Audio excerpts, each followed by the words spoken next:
सुदेवसुतं देवं कंसचाणूरमर्दनं देवकी परमानंदम कृष्णं वंदे जगतगुरु कृष्णं वंदे जगतगुरु। बोलो शनि भगवान की जय हो।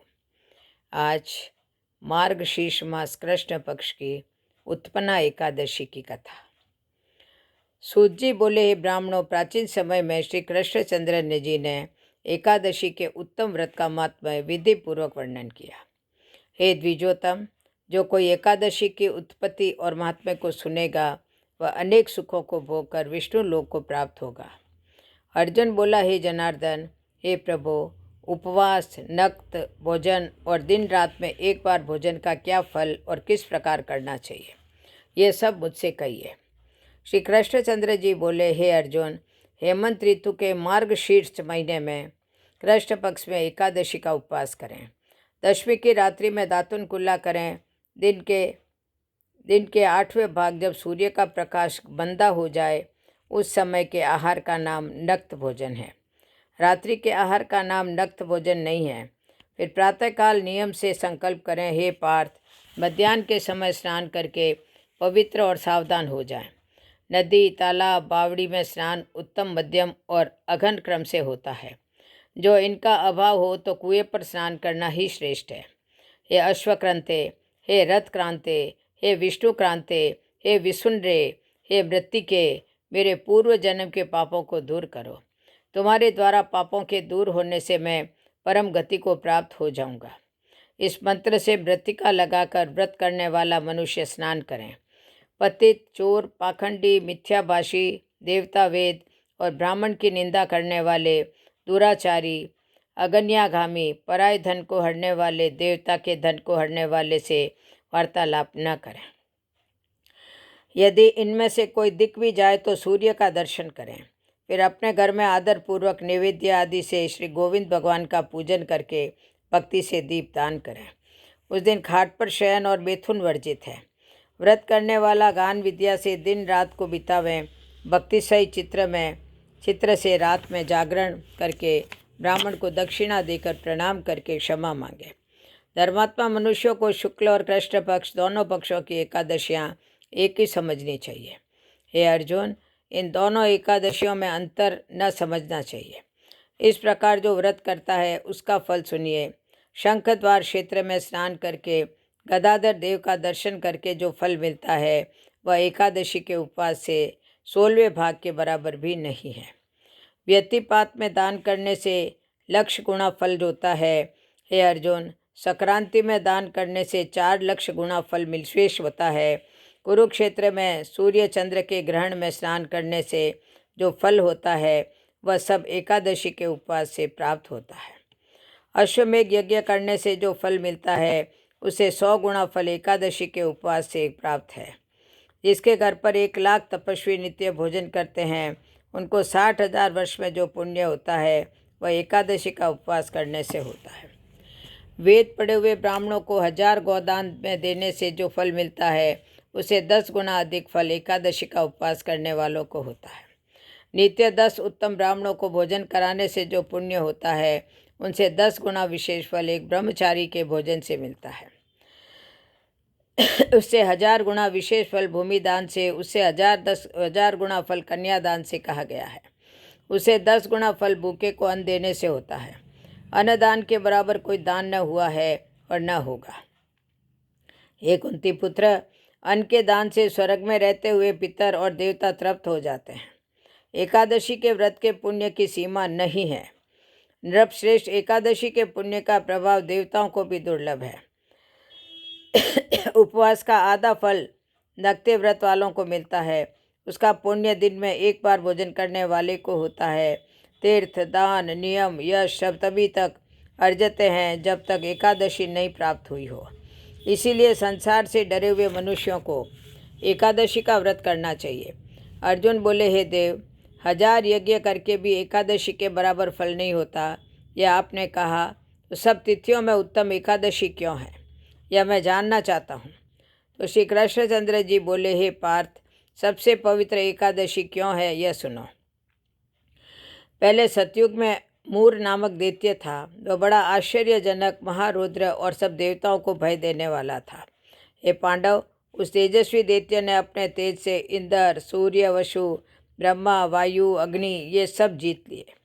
इंद्र ने राव वृतांत शिवजी से कहा, हे देव, हम सब स्वर्गलोक से भ्रष्ट होकर धरती पर विचर रहे हैं। हे देव, अब देवताओं की गति क्या होगी? रक्षा का उपाय कहिए। तो महादेव जी बोले, हे सुरश्रेष्ठ, जहाँ गरुड़ ध्वज भगवान है वहाँ जाओ। वे शरण आए हुए की रक्षा करने वाले, जगतपति और पालन करने वाले हैं। हे धनंजय, शिवजी का वचन सुनकर इंद्र सब देवताओं को साथ लेकर जहाँ भगवान शयन कर रहे थे वहाँ गए। जल में सोते हुए जगतपति भगवान को देखकर हाथ जोड़कर स्तुति करने लगे। हे देवताओं के भी देवता, आपको नमस्कार है। हे देवताओं से वंदित, हे दैत्यों के शत्रु, हे कमल नेत्र मधुसूदन, हमारी रक्षा करो। दैत्यों से डरे हुए देवता मेरे साथ आए हैं। हे जगन्नाथ, आप सबके रक्षक, कर्ता और कारक हैं। हे प्रभु, आप सब देवताओं के सहायक और शांति करने वाले हैं। आप भूमि, आकाश और सब जगत के उपकार करने वाले हैं। आप शिव, ब्रह्मा और त्रिलोकी की रक्षा करने वाले हैं। आप सूर्य, चंद्र और अग्नि देवता हैं। हे भगवान, हे देव, हे देवताओं के ईश्वर, शरणागत की करने वाले, हे महायोगिन, दैत्यों से जीते हुए देवता स्वर्ग से भ्रष्ट हो गए हैं। डरकर आपकी शरण आए हैं। आप रक्षा करिए, रक्षा करिए। हे जगन्नाथ, हम लोग स्थान से भ्रष्ट होकर, विष्णु भगवान बोले, होकर पृथ्वी पर घूम रहे हैं। इंद्र का वचन सुनकर विष्णु भगवान बोले, वह कौन सा मायावी दैत्य है कि जिसने देवता जीत लिए हैं? प्राचीन काल में ब्रह्मवंश में देवताओं को पीड़ित करने वाला भयंकर नाड़ी जन्ग नामक दैत्य पैदा हुआ। उसका प्रसिद्ध बलवान मूर नामक पुत्र है। चंद्रावती नाम की बड़ी नगरी उसकी राजधानी है।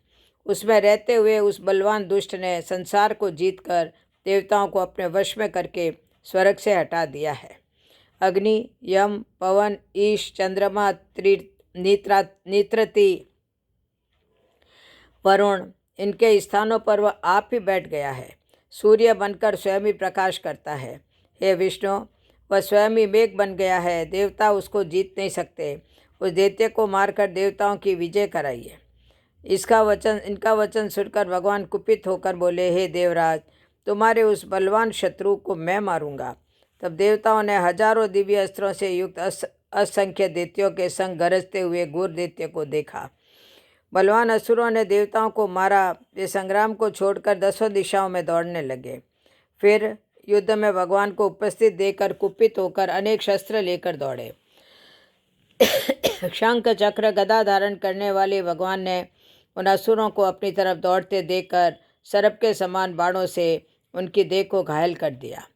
भगवान के हाथ से सैकड़ों दैत्य मारे गए। अकेला मूर दैत्य वहाँ खड़ा होकर, वह दैत्य अपनी परिधा के समान भुजाओं में शस्त्रों के प्रहार से उसको न जीत सके। उसने देवताओं से 1000 वर्ष तक बाहु युद्ध किया। उससे थककर भगवान बद्रिकाश्रम को पधारे, जहाँ हेमवती नाम की शोभायमान गुफा में महायोगी, संसार के पालन करने वाले भगवान शयन करने को चले गए। हे धनंजय, उस 12 योजन की गुफा में एक ही दरवाजा था। मैं उसके भय से डरा हुआ वहाँ शयन करने लगा। हे पादुनंदन, मैं उस महायुद्ध से थक गया था। वह दैत्य उस गुफा में मेरे पीछे लगा हुआ चला आया। मुझको वहाँ सोता हुआ देखकर वह दैत्य मन में सोचने लगा कि दैत्यों के मारने वाले इस हरि को मैं मारूंगा। उस दुर्बुद्धि के ऐसे विचार को समझकर मेरे देह से एक प्रकाशमान कन्या उत्पन्न हुई। हे पादुनंदन, दिव्य शस्त्रों से को लेकर युद्ध में ललकारा। तब मूर दैत्य लड़ने लगा। उसके युद्ध को देखकर वह आश्चर्य करने लगा, विचार करने लगा कि यह वज्रपात करने वाली भयंकर कन्या किसने रची है। यह कहकर वह दैत्यराज उस कन्या से युद्ध करने लगा। फिर उन महादेवी ने शीघ्रता से उस बलि दैत्य के शस्त्रों को तोड़कर क्षण भर में रथ नष्ट कर दिया। फिर वह भुजाओं से युद्ध करने को बड़ा बनकर के दौड़ा। देवी ने उनके हृदय में लात मारकर उसको पटक दिया। वह फिर उठकर कन्या को मारने की इच्छा से दौड़ा। देवी ने कुपित होकर आते हुए उस दैत्य का सिर काटकर क्षण भर में पृथ्वी पर गिरा दिया। खंडित सिर वाला वह दैत्य यमलोक को प्राप्त हो गया। शेष दैत्य भयभीत और दुखी होकर पाताल लोक को चले गए। तब भगवान उठे और अपने सामने मरे हुए असुरों को देखा। जगत के पति भगवान नम्रता से हाथ जोड़े खड़ी हुई दिव्या कन्या को अपने सम्मुख देखकर आश्चर्य से बोले, इस दुष्ट आत्मा दैत्य को संग्राम में किसने मारा? जिसने गंधर्व, इंद्र, मरुदगण सहित सब देवता जीत लिए, जिसने लोकपालों को खेल से ही जीत लिया, और जिसे हारा हुआ मैं भी डर कर इस गुफा में सो गया था। कन्या बोली, हे प्रभु, मैं आपके ही अंश से पैदा हुई हूँ। मैंने ही इस असुर को मारा है। हे हरे, आपको सोते हुए देखकर यह आपको मारने को तैयार हो गया। इस शिलोक के कंटक का ऐसा विचार समझकर इस दुष्ट दैत्य को मैंने मार दिया और देवताओं को निर्भय कर दिया। सब शत्रुओं को भय करने वाली मैं आपकी प्रबल शक्ति हूँ। त्रिलोकी की रक्षा करने के लिए रक्षा के लिए भय देने वाले इस दैत्य को मैंने मारा है। हे प्रभु, इस मरे हुए दैत्य को देखकर आश्चर्य क्यों हुआ, सो कहिए। श्री भगवान बोले, हे अनध्य, इस दैत्य के मरने से मैं तुमसे प्रसन्न हूँ। देवता हष्टपुष्ट हो गए और देवताओं का जो तुमने उपकार किया है, इससे तीनों लोकों में आनंद हो गया। हे अनघे, हे सुबते, मैं तुमसे प्रसन्न हूँ। मैं ऐसा वरदान दूंगा जो देवताओं को भी दुर्लभ है। कन्या बोली, हे देव, यदि आप मुझसे प्रसन्न हैं और आप मुझको वर देना चाहते हैं, यह वरदान दें जिससे मेरा व्रत करने वाले मनुष्यों को मैं महान पाप से छुड़ा दूं। हे भगवान, मुझे यह वरदान मिले कि जो कोई उपवास करे अथवा सायंकाल भोजन करे उसको मोक्ष मिले। भगवान बोले, तथास्तु। ऐसे लोग त्रिलोकी में विख्यात होकर बैंकुट में वास करेंगे। मेरी परम शक्ति तू एकादशी को उत्पन्न हुई है, इससे तेरा नाम उत्पन्ना एकादशी होगा। इस प्रकार उसको वर देकर भगवान अंतर ध्यान हो गए और एकादशी अत्यंत प्रसन्न हो गए। हे कुंती पुत्र, इस तरह से एकादशी की उत्पत्ति हुई है और जो सब पापों को नष्ट करने वाली पवित्र तिथि है। हे अर्जुन, शुक्ल पक्ष का भेद न करके दोनों पक्षों में व्रत करना चाहिए। द्वादशी युक्त एकादशी सबसे श्रेष्ठ है। एकादशी की व्रत से अश्वमेघ यज्ञ का फल मिलता है और इसमें कोई संदेह नहीं है। व्रती पुष्पांजलि लेकर प्रार्थना करे कि हे पुंडरीकाक्ष, हे अच्युत, मैं एकादशी को निराहार रहकर दूसरे दिन भोजन करूंगा, आप मेरी रक्षा करो। यह कहकर पुष्पांजलि भगवान को अर्पण करें। उपवास के फल का इच्छुक 3 बार अष्टाक्षर मंत्र को पढ़कर पात्र में रखे हुए जल को पी जावें। द्वादशी को दिन में सोना, पराया, दोबारा भोजन, मैथुन, शहद, कांसे के पात्र में भोजन, मांस, तेल, ये 8 चीज़ें वर्जित है। हे राजेंद्र, एकादशी के मध्याह्न से द्वादशी के अरुणोदय तक स्नान, पूजन, दान, होम आदि कर्म करना चाहिए। यदि कोई भारी संकट आ जाए तो जल्द से पारण करके फिर भोजन कर लें तो पुनः भोजन को दोष नहीं होता। एकादशी महात्म्य को जो एक पद भी सुनता है, ब्रह्म हत्या से लेकर उसके सब पाप दूर हो जाते हैं, इसमें संदेह नहीं है। वैष्णव धर्म के समान कोई सनातन व्रत नहीं है। फिलहाल इस दिन विष्णु भगवान का पूजन व सेवा करनी चाहिए और इस दिन गुड़ व बादाम का सगार करना चाहिए। बोलो एकादशी माता की जय हो।